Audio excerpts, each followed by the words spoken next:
punten, terima kasih, mangga, kamsia. Itu di mana gunungnya ada kamsia? Jalan di sawah rusak-rusak. Wah, ini fogo gitu kan. Nanti gagal panen. Iya, pakai palu arit gitu. Biasanya mereka gini. Oh, balik sih, minimal nunduk. Gini karena dia berat bawa-bawaan kali ya. Kita juga punya pengalaman berkonflik dengan warga lokal yang menjadi porter kita. Gitu. Ini emang teman gue udah sering pakai dia. Dan dia tuh baik banget sampai ada kejadian waktu itu.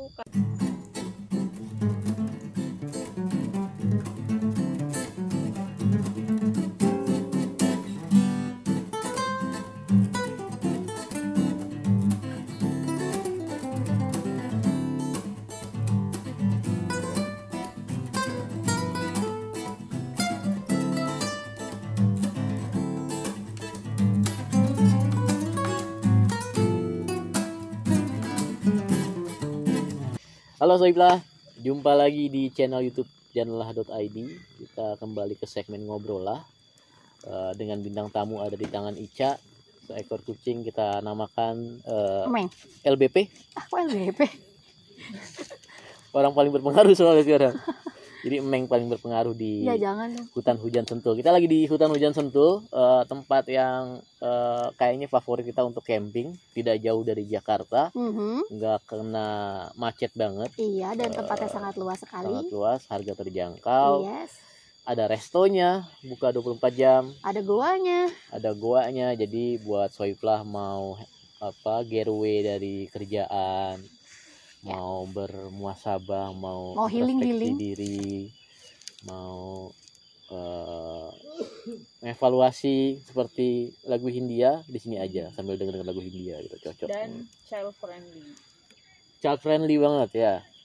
Child friendly di sini nggak ada pedofil, camping. Nggak, maksudnya anak-anak bisa main di sawah, rumputnya luas, sabananya luas gitu. Hutan hujan Sentul. Udah kamu bobo, dia bangun.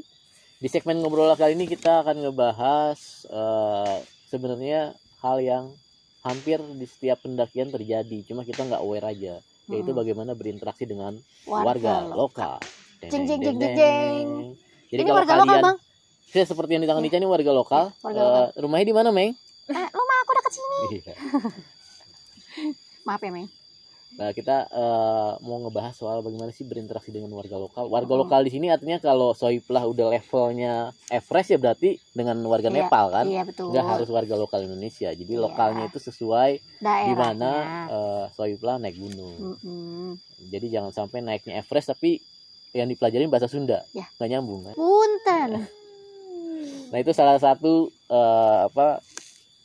spoiler cara berinteraksi dengan warga lokal, yaitu mencoba mempelajari bahasa lokal yang standar kayak punten, terima kasih, mangga, kamsia. Itu di mana gunungnya ada kamsia ya?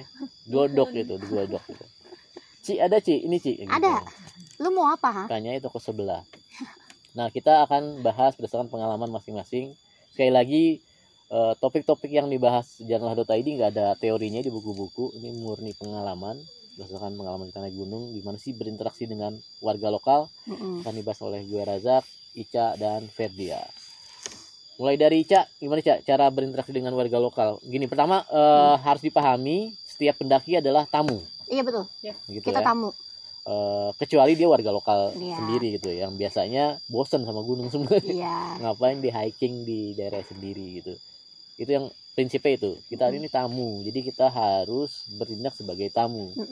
Jangan nganggap, jangan pakai teori di rumah makan, tamu adalah raja. Tidak. Karena kalau di gunung tamu adalah ratu, bukannya.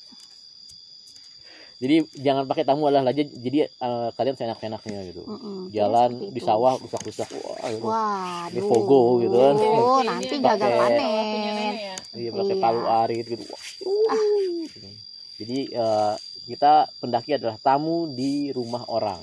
Gunung adalah rumah penduduk setempat gitu. Walaupun mungkin desa terakhirnya jauh dari titik awal pendakian, tetap aja itu gunungnya milik mereka lah gitu. Jadi kita harus bertindak sebagai tamu yang sopan gitu. Gimana Cak, pengalaman lu berinteraksi dengan warga lokal gimana Cak? Yang pasti sih biasanya suka ketemunya kalau misalnya kita mau nanjak tuh kan kita ngelewatin sawah dulu ya. Sawah-sawahnya warga gitu, kebun-kebunnya warga gitu. Kadang suka papasan sama mereka yang habis panen atau habis kerja. Jadi kalau misalkan ketemu, ya lu jangan sombong lah. Ya lu tegur, permisi gitu paling enggak. Minggir. Iya minggir, Nah bener. itu biasa ada momen kita mau ke kiri dia ke kanan, jadi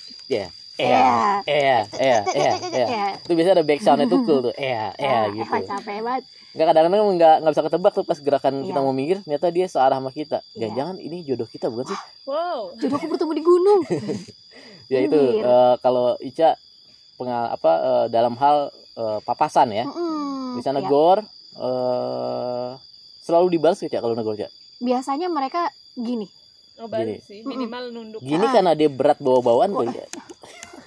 Kagak, Bang. Di sini yang bawa ilalang gitu, bawa hasil panen gitu. Kalau pas di Sunda tuh di Jawa Barat misalnya gitu, beda nyautinnya bisa mangga gitu.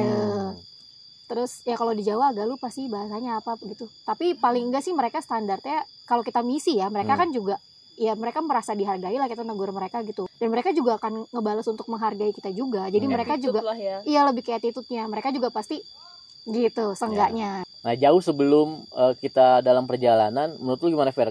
Ketika nyampe di desa pertama kali, kadang-kadang kita datang nyampe di desa itu udah tengah malam, apakah kita perlu ke masjid toa teriak-teriak saya hadir, gua baru datang woi, semua kumpul dong, ya mau sapa semua ya.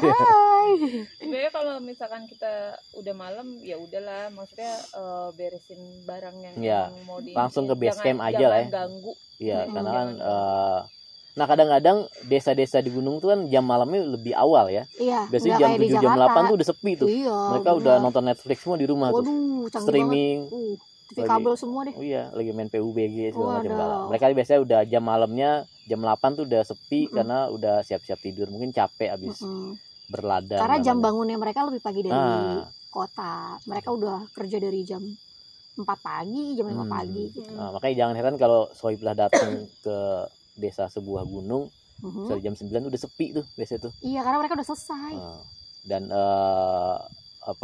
salah satunya rumah yang buka adalah rumah penduduk yang jadi base camp. Iya. Ya. Kadang-kadang kan base camp tuh bentuknya kantor Kementerian Kehutanan Kemenhut, atau yang bentuknya rumah kuncen gunung tuh kayak betul. Dulu almarhum Mbak Marijan tempatnya juga tempat singgah buat pendaki. Nah ketika datang kita jangan berisik lah, maksudnya kalau sopan santun aja. Kalau Sohiblah bawa kendaraan misalnya, ya mulai dari pintu desa didorong aja, nggak usah dinyalain mesinnya. Gitu ya? Nggak sih sebenarnya, bawa kendaraan yang suaranya normal lah. Iya, ini sama aja sih di kota pun knalpot bising kita juga sebel sih. Nah tapi justru kebanyakan ojek ojek gunung tuh yang knalpotnya luar biasa loh. Kalau penduduk lokal ya itu. Iya sih, itu pengecualian lah, emang itu bisnisnya mereka kan. Tapi soalnya kadang-kadang sekarang ini ada banyak pendaki yang hikingnya bawa motor touring gitu kan. Oh nah, itu ini ya rider gitu rider touring mau hiking, dia itu kalau bisa sih jangan knalpot bising. Terus kalaupun bisa mungkin dimatikan, kalau nggak jauh didorong nggak apa-apa juga. Kalau di Jogja ada tuh tapi masuk gang sih. Apa tuh? Kalau ada beberapa di tempat di Malioboro yang saya tahu, jadi ada satu gang gitu, memang ada tulisannya matikan motor Anda. Jadi kalau masuk gang itu motor didorong. Ada di Malioboro, cuma lupa jalannya jalan apa gitu. Atau standarnya gitu tulisannya hati-hati banyak anak-anak gitu. Iya benar, pelan-pelan jadinya. Hati-hati banyak yang bikin anak, itu juga perlu juga kita mendukung program keluarga besar berencana. Iya, besar berencana. Besar tapi berencana. Nah kalau dari gue biasanya sih salah satu interaksi kita sama warga lokal adalah terkait mereka yang jadi penyedia jasa. Nah, biasanya itu ketika kita udah kontak-kontakan sama warga lokal yang misalnya jadi penjemput kita di stasiun atau di bandara, itu memudahkan kita untuk langsung mingle ke suasana desanya ya. Karena kan orang desa udah ngeliat, oh si A nih warga gue lagi bawa pendaki nih gitu. Jadi mereka udah paham lah gitu. Dan rata-rata mereka kan hidup di situ bertahun-tahun ya, jadi udah biasa ngelihat pendaki lalu lalang gitu. Pendaki buat mereka udah dianggap sebagai industri aja gitu. Nah itu biasanya memudahkan. Kalau bisa sih Sohiblah yang mau naik gunung, cari jasa porter atau guide dari warga lokal selain membantu perekonomian warga. sekaligus juga membantu kalian untuk beradaptasi dengan Lingkungannya. lingkungannya. Kadang-kadang mereka ngasih tahu tuh, misalnya Iya. lagi kita dijemput di bandara atau di Mm-mm. stasiun, selama perjalanan kan ngasih tahu di desa saya ini begini nih gitu Iya. ya. Di sini ada Nanti- ini, di sini begini. Nah, kadang-kadang mungkin ada pantangan ya, Mm-mm. walaupun Sohiblah nggak percaya mistis ya hormati aja lah gitu. Iya Ya. betul. Nggak harus percaya dalam arti mengorbankan agama juga kok. Roh hormati aja, misalnya ada wilayah-wilayah keramat ya. Mm-mm. Nah itu kita perlu pahami Adat juga. lah, adat. Iya betul. Terus kita juga punya pengalaman berkonflik ini dengan warga lokal yang menjadi porter Porter kita. kita. Gitu. Ini terjadi di Rinjani. Lagi-lagi ini oknum ya, kita nggak Oknum ya. menyamaratakan semua Iya. porter Rinjani itu bermasalah. Kebetulan kita lagi dapat yang bermasalah. Mungkin juga dia lagi bad day ya. Iya, mungkin dia Mungkin lagi ada dia, masalah juga. Habis dimarahin bosnya Iya, gitu ya. betul. Jadi singkat ceritanya adalah kita berkonflik karena ada biaya tak terduga yang kita nggak tahu, nggak deal di awal. Mungkin salahnya kita adalah nggak deal di awal Iya. gitu ya. Yaitu ada biaya ojek yang kita nggak kasih tahu di awal gitu. Sempat ribut, kita berhasil menyingkirkan teman kita yang emosional itu. Termasuk gue. Turun dulu, biar gue nanggepin gitu lah. Terus akhirnya kita sampai dikerubungin satu komunitas porter Rinjani. Akhirnya selesai, kita bayar walaupun tidak sesuai nilai yang mereka Dia minta, mau, tapi iya. jalan tengahnya lah nih, kita bayar nih tapi jangan sesuai harga lu dong gitu. Iya. Nah ketika konflik yang harus kita perhatikan, kita jangan menampilkan arogansi orang kota gitu Iya. lah. Jangan, Karena orang nggak kota mempan nih. juga. Karena itu emang wilayah mereka. Lu Iya. ibaratnya ya, walaupun nggak akan terjadi mudah-mudahan, ibaratnya lu diselesaikan di situ, lu selesai di situ gitu. Betul. Dan mereka banyakan itu jumlahnya. Dan biasanya mereka tuh akan lebih solid kalau kayak gitu. Meskipun si temennya itu sebenarnya salah dan temennya porter yang lain juga tahu kalau dia tuh salah, tapi biasanya mereka justru akan tetap belain si porter dari asas solidaritasnya gitu.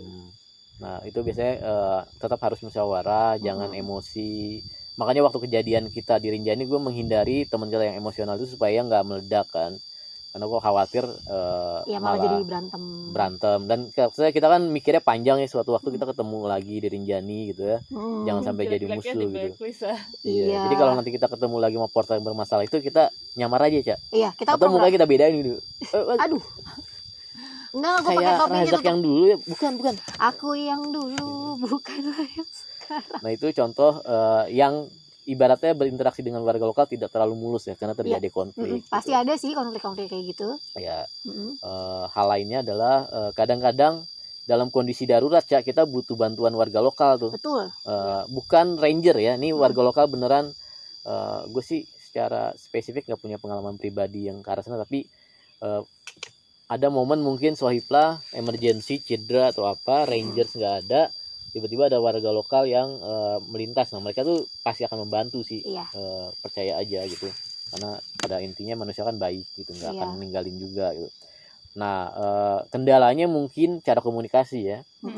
Kalau kita datang ke keterbatasan bahasa juga gitu, bahasa. Mungkin mereka nggak terlalu paham bahasa Indonesia. Karena desa di gunung itu terpencil banget, itu biasanya jauh dari peradaban, jadinya akhirnya jarang denger istilah-istilah bahasa Indonesia yang baku gitu ya. Dan kita juga pasti nggak ngerti bahasa dia. Iya. Jadi yang dilakukan oleh Sohiblah adalah jangan ya. Bahasa isyarat lah gitu. Atau minimal ada kejadian waktu teman kita, lu nggak ikut, cedera di Cireme, si Encai, itu dibonceng sama warga lokal yang bukan ojek sebenarnya. Dia ini kali ya, abis berladang kali ya.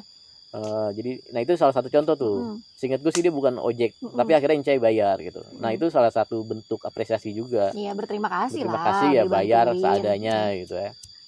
Untuk kadang-kadang walaupun rumah penduduk itu bukan homestay, kita kadang-kadang butuh berteduh kalau hujan atau numpang minjem kamar mandi. Iya, gitu. betul. Nah, tetap harus ada tata keramanya. Terima kasihnya. Nah, gue biasanya sih di setiap pendakian tuh yang gue perhatikan itu anak kecil di sana lucu-lucu. Iya.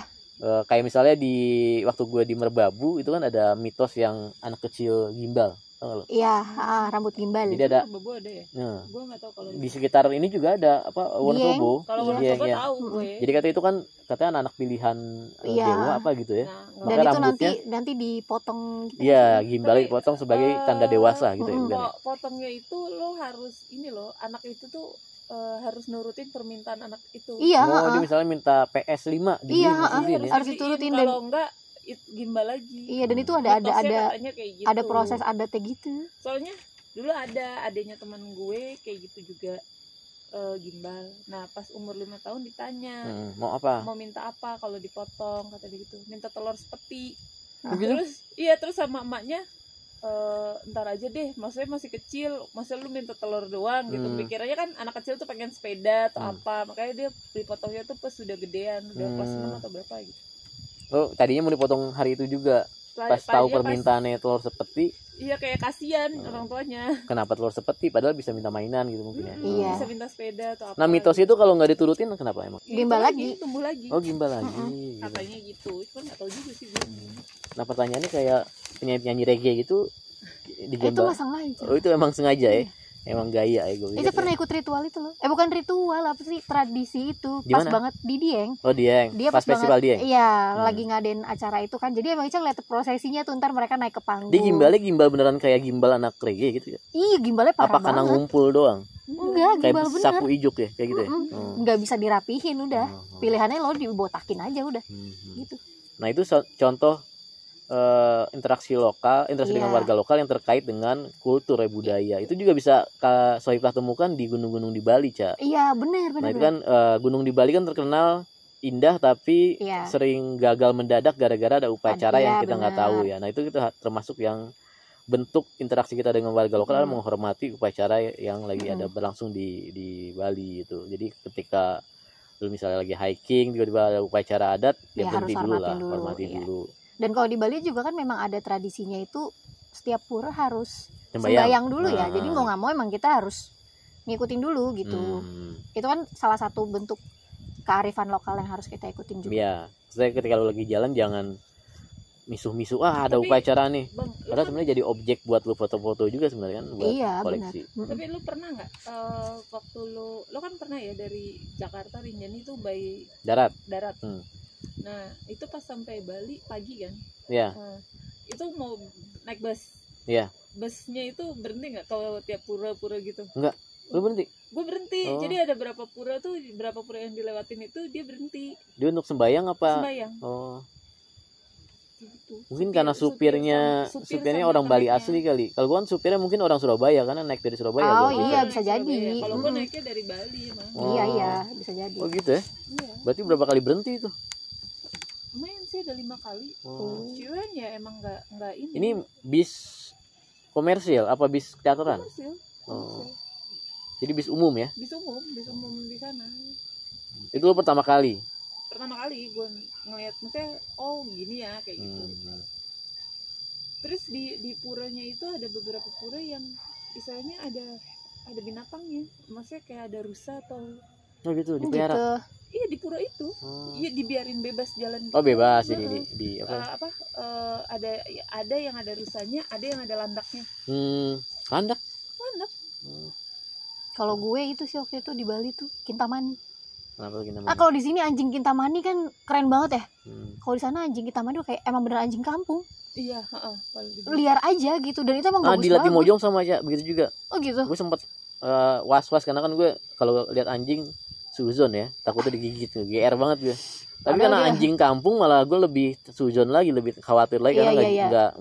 nggak jinak kan gitu. Entah rabies atau apa kan. Jadi gue biasanya minggir-minggir gitu.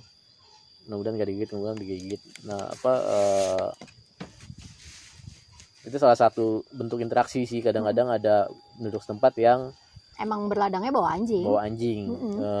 Ya jangan ditimpuk atau diapain Iya, lah. jangan. Itu kan punya dia. Kalau kamu ngerjain anjingnya nanti kamu dibales loh. Iya, iya. Apalagi soal interaksi dengan warga lokal. Kalau ada cewek cantik cowok ganteng boleh di sisiu gitu nggak boleh? Jangan dong, itu Oke, catcalling dong. catcalling ya. Nah, gini,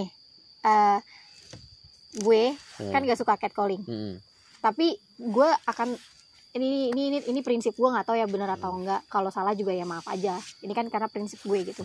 Gue nggak suka catcalling. Kalau ada yang catcalling di kota pasti gue tegur. Oh gitu. Nah, tapi begitu lu udah di desa, ada kejadian kayak gitu pasti ada. Ada. Tapi gue mikirnya, gue nih tamu, gue nih mau mendaki, gue nggak tahu akan ada apa yang akan terjadi gitu. Dan mungkin orang ini punya keterbatasan pengetahuan, ya kan? Gue nggak negor memang, karena kalau negor kan spend time ya. Tapi ya udah, jadi pura-pura nggak denger aja, udah jalan-jalan aja, nggak dengerin mereka ngegodain gitu terus marah gitu, enggak. Jadi emang harus ada penyesuaian kayak gitunya, nggak bisa saklek banget. Kalau di sini mungkin gue saklek, tapi kalau begitu di gunung ya itu nggak bisa saklek sih. Ini Soifah yang nggak ngerti, catcalling itu kayak apa ya istilahnya? Sweet gitu. Neng Pelecehan gitu. dalam pelecehan dalam bentuk suara, verbal, non-verbal. Jadi ada catcalling, ada dog calling, gitu. Gue nggak ngerti kenapa dinamik catcalling ya. Iya gitu. Nah itu bentuk interaksi dengan warga lokal. Kalau Soifah punya pengalaman gimana sih berinteraksi dengan warga lokal? Oh kadang-kadang gini, gue yang unik dari berinteraksi dengan warga lokal menemukan kebiasaan yang gue baru tahu. Apa? Kayak waktu gue ke Latimojong, gue baru tahu ada kebiasaan cowok di sana bawa bapak meliharanya ayam. Oke. Melihara sabung, dalam karena arti mereka sabung kan? Enggak sabung, bukan melihara dalam arti masuk di kandang, diikat, dipegang kayak melihara anjing. Oh, dia dibawa keliling-keliling gitu. kampung. Satu itu. Kedua, ayam ditaruh kayak burung, Cak. Bertengger di atas. Nah, iya. Gue foto tuh. Nanti kalau mau diselipin foto bisa juga. Gue foto tuh ayam bertengger di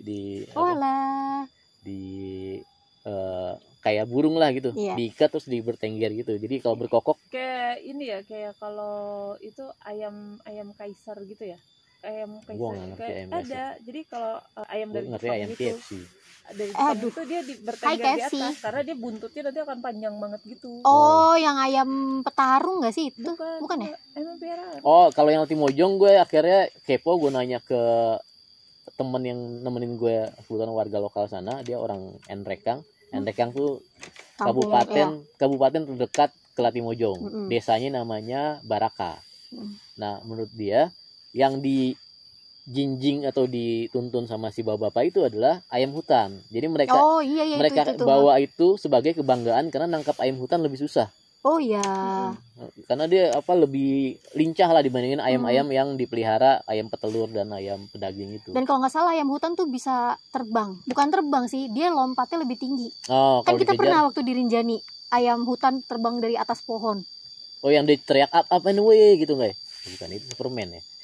Tapi itu Capek banget. Sebenarnya ayam hutan juga nilai jualnya tinggi loh. Iya. Oh gitu mahal. Mahal bang. Tapi pas gue liat bentuknya kayak ayam jago biasa, cuma Tapi lebih hitam. Hitam. sama lebih kate. Itu Ada suka yang dipakai buat mistis Oh itu juga. pesugihan. Jadi apa Terlepas- sesajen? Iya terlepas ya apa ya? Oh yang pokoknya diiris terus darahnya di. Itu cuman Iya cemani beda lagi. Oh, Ada satu lagi. Kalau lo ketemu porter, jangan sombong. maksudnya gimana? Ya Gak boleh begini ya depan porter. Maksudnya gimana? kan sombong nggak gini. Dia mau puasa ya. Jangan sombong gitu. Misal lo ketemu porter, ya kalau lo bisa negor porter lo gini. Porter emang udah lo bayar. Dan Porter yang udah kita sewa nih. Iya Bukan. porter entah Iya porter sih, yang udah kita iya. sewa Atau atau papasan aja. Kalau papasan ya bilang misi Iya, apa misi. gitu. Kita bilang manggilnya gak? jangan por aja por gitu. Nah itu meskipun dia bukan porter lo atau itu dia porter lo, siapalah itu porter yang lagi bawa barang gede gitu ya. Kalau dia lewat ya selayaknya lu negor pendaki Iya. lain gitu. Sama satu lagi, kalau misalkan ada lo negor porter entah bilang misi atau apapun gitu ya, dan dia nggak jawab, Nggak apa-apa, maklumin aja. Karena dia nggak karena ngerti. bawaan dia berat. Oh bukan karena nggak ngerti. Oh bisa jadi. Bawaan dia berat. Karena kan dia Jadi bisa jawab, misi mas. Iya misi. enggak, kadang gini loh bang, ada kita pun gitu ya, maksudnya kalau kita udah capek, Iya, udah malas. kita udah Iya, malas bawaan dia jawab, berat kayak banget. gitu. Kadang sesama pendaki menyapa tuh. Kita lagi capek. Iya. Awal-awal kita masih semangat. Mas yuk. Iya. Lama-lama udah kayak Nah, terkait interaksi dengan porter atau guide itu, gue punya pengalaman waktu Rinjani pertama dan Agung. Hubungan gue bahasanya kayak hubungan agak apa ya? Komunikasi gue masih porter sama guide berlanjut setelah naik gunung pun. Gue sempat sama guide di Gunung Agung itu, gue ngirimin mainan buat anak-anaknya. gue ngirim paket mainan apa gitu. Dia cerita soalnya punya anak waktu itu seusia Salwa anaknya, umur berapa tahun ini. Saya punya anak nih masih. Oh iya, suka apa boneka? Waktu itu gue kirimin boneka gitu. Iya. Spirit doll waktu itu gue kirim. Tapi Annabelle. gue pas di Yang Rinjani juga gue Iya, sama. porternya gue maintain. Waktu itu gue kebetulan naik gunung sama temen gue, dia perempuan, dia manajer, pokoknya manajer produsen parfum gitulah. Apa namanya, Kineker. Pas banget lagi lagi nyium gini. Terus dia ngirim satu paket parfum, lotion segala macam ke rumahnya gitu. Wow. Gue masih ingat namanya, porternya Udin. Hai Mas gue Udin. ini, Kang Udin biasanya kalau Udin. Enggak, Rinjani. Oh Rinjani. Oh Udin. oke. Kalau Rinjani, jadi gue ada inian. Sebenarnya dia yang emang teman gue udah sering pakai dia. Dan dia tuh baik banget. Sampai ada kejadian waktu itu karena teman gue ada yang misah, gue naik darat, teman gue nggak ada cutinya mepet, akhirnya naik pesawat yang jemput dia. Ada kejadian di Alfa, mampir lah ya nyebut. Hai Alfamart, udah gitu aja nggak apa-apa. Ya pokoknya nyebut ya, berhenti, ada bangku panjang gitu, atau bangku warteg kan. Iya tahu. Si supir ini udah bilang, Mas jangan diri ya. Emang kenapa? Jadi temen gue berdua ngejengkang. duduk, Mas jangan diri ya. Dia Gitu. ngejengkang akhirnya. Akhirnya temen gue berdua duduk di situ, udah berdua-duaan. Salah satu diri, kan masih seimbang nih. Nah yang satu lagi lupa ikut sendiri. Jebrug. Siang banget porter. Tapi kejadian itu bikin kita deket sama dia. Karena iya karena biasanya jatuhnya langsung enggak pelukan juga. sama dia jadi Aduh. deket gitu nggak? sinetron banget. Sampai sekarang pun kayak kemarin kejadian. Langsung lagu dari Bagindas ya. Kejadian apa sih, gempa yang Lombok. Kan itu semuanya mati ya, perekonomian mati. Nah teman gue pas dinas ke Lombok minta anter sama dia. Oh ya udah, iya gue bisa anter. Terus mereka tuh kayak si supir ini masih nanya, gimana kabar teman-teman lo, kayak gitu. Masih inget ya. Masih ingat. Iya gitu. Jangan sombong sama porter ya. Tegur aja kayak lu negor pendaki-pendaki lain lo, dia juga manusia loh. Iya, bahkan waktu pas teman gue dinas itu kita video callan kayak Iya, gitu. bagus. Nanyain kabar gimana di sana kayak gitu-gitu. Oh, dan ini biasanya porter juga akan ngebantu orang lain yang bukan Yang dia sewa, pakai dia. penyewa dia. Iya, yang bukan penyewa dia. Karena insting dia itu ya. Lebih ya itu dia, makanya kan manusiawi ya. Seorang itu manusiawi gitu. Jadi porter juga pasti bakal baik lah sama lu meskipun lu bukan dia, lu nggak nyewa dia gitu. Intinya sih Menghargai bersikap aja. sopan, saling Manusiawi. menghargai. Iya, memanusiakan manusia. Atau contoh kita waktu ke Rinjani, Ca. Heeh. Cara bentuk kita dengan interaksi dengan warga lokal adalah sama Mampir. si Pak Watan. Iya, mampir Pak Waton ke rumahnya. Dia punya saung, kita disajikan makan. Iya. Bahkan dia termasuk yang nyariin porter yang akhirnya bermasalah itu Iya. gitu. Maksudnya kita tetap terima kasih gitu karena kita sial aja ketemu Iya, oknum betul. yang begitu. dan kita ngaduin juga ke dia waktu Iya. terjadi masalah dan dia merasa nggak enak gitu. Dan diomelin juga nggak sih sama dia kira-kira? Kayak diomelin sih. Terus kita ya kan melalui dia dan melalui teman kita Mariam akhirnya kita ada baksosnya kan ke Iya, Sangkabira. Jadi kalau teman-teman ke Rinjani, swipe ke Rinjani, main deh. mampirlah ke Sangkabira. Iya. Di situ ada salah satu tokoh masyarakatnya namanya Pak Waton. Iya. Itu rumahnya enak, ada saung ya, Iya. bisa numpang mandi segala macam, nyariin porter, bisa inilah. Dan kalau malam bisa dapet best foto Iya, langit di bersih Sangkabiranya banget, ya. banyak bintangnya. Nah, salah satu contoh interaksi warga lokal yang di-maintain sampai sekarang adalah Soibla bisa cek di episode gue wawancara sama penyedia jasa pickup di Cermek. Oh, itu Kang ya. Iwan. Iya. Ya, itu bentuk apresiasi gue sama dia juga untuk memasarkan dia gitu, memperkenalkan dia ke pendaki lain. Ini ada loh penjemput yang full service di rumahnya, boleh jadi base camp buat tidur, boleh mandi gitu. Dan servisnya bagus, baik orangnya. Rumahnya ada warung pas lagi. Wow. Terus dia Pertamini juga, Cak. Jadi kalau kehabisan bensin bisa ngisi di situ. Gitu. Waktu itu Pertamax belum naik di situ. Oh, belum ya? Kalau Iya, sekarang iyalah, mungkin masih harganya udah 13.000, 15.000-an sih. Iya, gitu. Oke, ada lagi? Itu aja? Ya. Oke, Soibla, itu aja pembahasan soal bagaimana berinteraksi dengan warga lokal. Kalau Soibla punya cerita lain, silakan komen di bawahnya Ita, di bawahnya gue, di bawahnya Ferdia. Jangan lupa subscribe, like, share. Dan jangan lupa beli kaos-kaos kita nanti. Pantau medsos jurnal.id, khususnya IG, kita akan publish harga dan cara pemesanannya. Sampai ketemu di episode berikutnya. Bye.